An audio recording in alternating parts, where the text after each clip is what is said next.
রাধে কৃষ্ণ বন্ধুরা, কেমন আছেন আপনারা? আশা করি সবাই ভালো আছেন।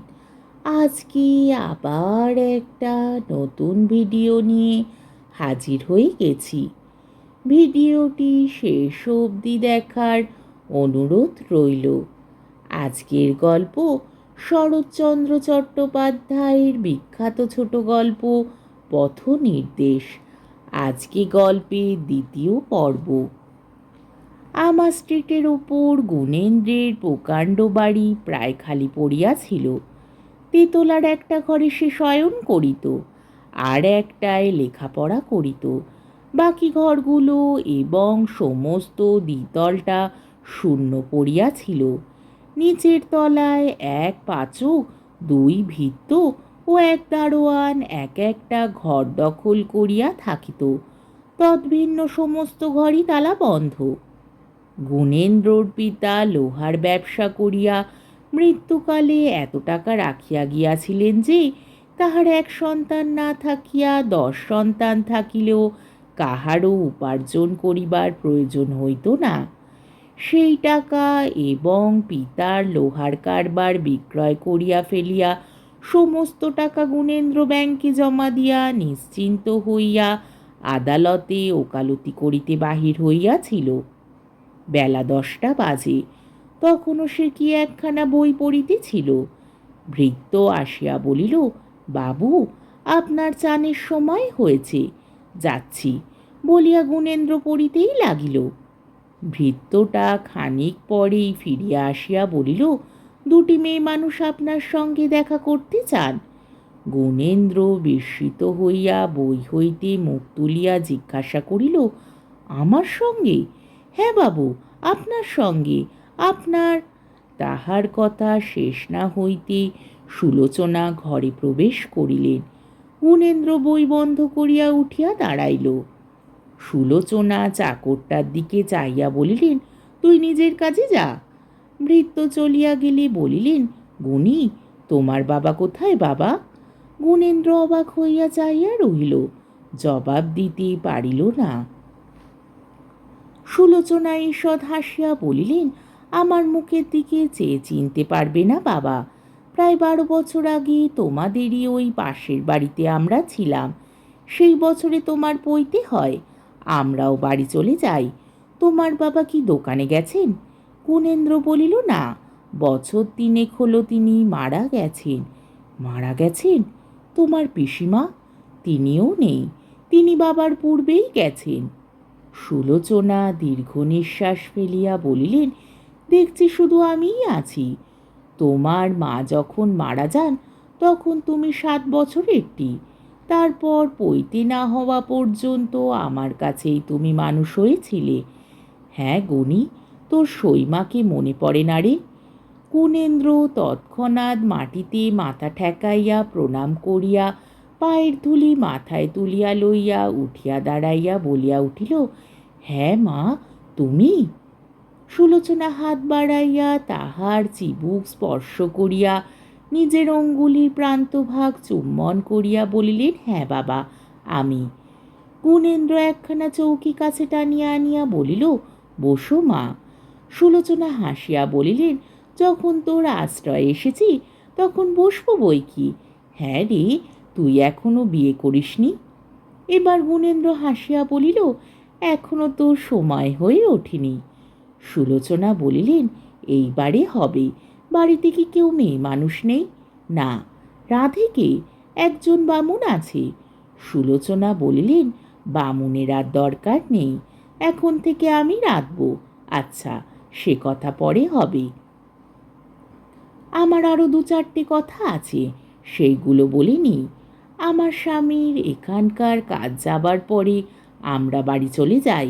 হাতে কিছু টাকা তখন ছিল, দেশেও কিছু জমি জমা ছিল। এতেই একরকম স্বচ্ছন্দে দিন কাটছিল। তারপর গত বৎসর তাকে যক্ষ্মা রোগে ধরে। চিকিৎসার খরচে, হাওয়া বদলানোর খরচে একেবারে সর্বশ্রান্ত করে তিনি মাসখানেক পূর্বে স্বর্গে গেছেন। এখন অনাথকে 2টি খেতে দিবি, এই প্রার্থনা। তার চোখ দিয়া টপ টপ করিয়া জল ঝরিয়া পড়িতে লাগিল। গুণেন্দ্রর চোখও ছলছল করিয়া উঠিল। সে কাতর হইয়া বলিল, মাকে মানুষে খেতে দেয় না, তুমি কি এই কথা মনে ভেবে এখানে এসেছ মা? সুলোচনা আঁচল দিয়া চোখের জল মুছিয়া বলিলেন, না বাবা, সে কথা মনে ভেবে আসিনি, তাহলে এত দুঃখেও বোধ করিয়া আসতে পারতাম না। তোকে ছোটটি দেখে গেছি, আজ 12 বছর পরে দুঃখের দিনে যখনই মনে পড়েছে কোনো শঙ্কা না করেই চলে এসেছি। তাছাড়া আরও একটি কথা আছে, আমার মেয়ে হেমনলিনী, সে তোরই বোন, সে আবার আমার চেয়েও অনাথা। বিয়ের বয়স হয়েছে, কিন্তু বিয়ে দিতে পারিনি, তার উপায় তোকেই করে দিতে হবে। গুণেন্দ্র বলিল, তাকে কেন সঙ্গে আনোনি মা? সুলোচনা বলিলেন, এনেছি, কিন্তু সে বড় অভিমানিনী, পাছে এসব কথা শুনতে পায়, তাই তাকে নিচে বসিয়ে রেখে আমি একলাই ওপরে এসেছি। গুণেন্দ্র ব্যস্ত হইয়া উঠিয়া চাকর ডাকে চিৎকার করিয়া ডাক দিয়া বলিল, ও নন্দা, নিচে হেম বসে আছে, যা শিগগির ডেকে নিয়ে আয়। সুলোচনা বলিলেন, তাকে উদ্ধার করতে তোর খরচ হবে, সে ঋণ আমি কোনো দিন। গুণেন্দ্র বাধা দিয়া তাড়াতাড়ি বলিয়া উঠিল, তবে মা আমি বাইরে যাই, তোমার যা মুখে আসে বলো, কিন্তু আমার মা মরে যাবার পর তুমি যা করেছিলে সেসব ঋণের কথা যদি আমি তুলি, তাহলে বলে রাখছি মা, তোমাকেও লজ্জায় বাইরে গিয়ে দাঁড়াতে হবে। তার চেয়ে কাজ নেই, তুমিও চুপ করো, আমিও করি। সুলোচনা হাসিয়া বলিলেন, তাই ভালো, তবে মেয়েটা আসছে, তার সামনে আর বলা হবে না, তাই এই বেলা আর একটা কথা বলে রাখি, মনে করিসনি গুণী, আমি মায়ের চোখে নিয়ে বলছি এই কথা, কিন্তু হেম এলে দেখতে পাবি, তোর বোন রূপে গুণে কোনো মানুষেরই অযোগ্য হবে না। তার বাপ তাকে অনেক লেখাপড়া শিখিয়েছেন, শেষ কয়েক বছর এইটেই তার একমাত্র কাজ ছিল। আমি বলছি, ও মেজার ঘরে যাবে, তার ঘরই আলো হবে। ও হেম, এদিকে আয় মা, ইনি তোর গুণী দাদা, প্রণাম কর।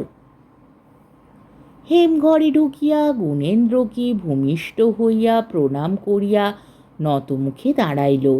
তাহার পথশ্রমে ক্লান্ত মুখের দিকে চাইয়া গুণেন্দ্র বিস্ময় হতবুদ্ধি হইয়া দাঁড়াইয়া রহিল। সুলোচনা বোধ করে সে ভাব লক্ষ্য করিয়াই বলিলেন, গুণী, হেমকে তোর হাতেই দিতাম, যদি না দেশাচারে নিষেধ থাকত। আমি মলে হেমে 10 দিন অশৌচ হবে, তোকেও 3 দিন অশৌচ মানতে হবে, তাই ধর্ম তো ও তোর বোন হয়। গুণেন্দ্র এবার নিজেকে সংবরণ করিয়া লইয়া হেমকে উদ্দেশ্য করিয়া বলিল, হেম, শুনলে তো, আমাদের একই মা, মায়ের বাড়িতে আমিও যেমন তুমিও তেমন, চলো তোমাদের খাবার জোগাড় করে দিই। সুলোচনা হঠাৎ বলিয়া উঠিলেন, গুণী, তোর গলায় পইতে দেখছি না যে? গুণেন্দ্র খালি গায়ে ছিল, সে নিজের গলার দিকে একবার চাইয়া দেখিয়া হাসিয়া বলিল, আমরা ব্রাহ্ম। ব্রাহ্ম? ছি বাবা, কাজটা ভালো করনি, যাই হোক, প্রায়শ্চিত্ত করে পইতে নাও। গুণেন্দ্র বলিল, কাজটা যদিও ঠিক আমার করা নয়, বাবা নিজেই করে গেছেন, কিন্তু প্রায়শ্চিত্ত করাও কোনো আবশ্যক দেখিনি মা, ব্রাহ্মমত্তা মন্দ বলে মনে করি না। সুলোচনা মনে মনে শক্ত আঘাত পাইয়া বসিয়া পড়িলেন। খানিক পরে নিঃশ্বাস ফেলিয়া বলিলেন, জানি না কেন মানুষের সব দুর্বুদ্ধি হয়। গুণেন্দ্র হাসিয়া বলিল, দুর্বুদ্ধির কথা অন্য সময় হতে পারবে মা, এখন রান্নাঘরের দিকে চলো। আজকের পর্বটি এইখানেই শেষ হলো। আমার ভিডিওটি যদি আপনাদের ভালো লেগে থাকে, তাহলে আমাকে কমেন্টের মাধ্যমে আপনাদের মূল্যবান মতামত অবশ্যই জানাবেন, এবং আমার ভিডিওটিকে লাইক ও শেয়ার করার ও আমার চ্যানেলটিকে সাবস্ক্রাইব করারও অনুরোধ রইল।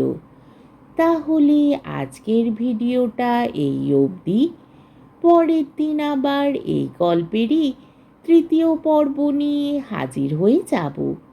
ততক্ষণ পর্যন্ত আপনারা সবাই ভালো থাকবেন, সুস্থ থাকবেন, সাবধানে থাকবেন এবং আমার ভিডিওটি দেখতে থাকবেন। তাহলে আজকে আসি। রাধে কৃষ্ণ।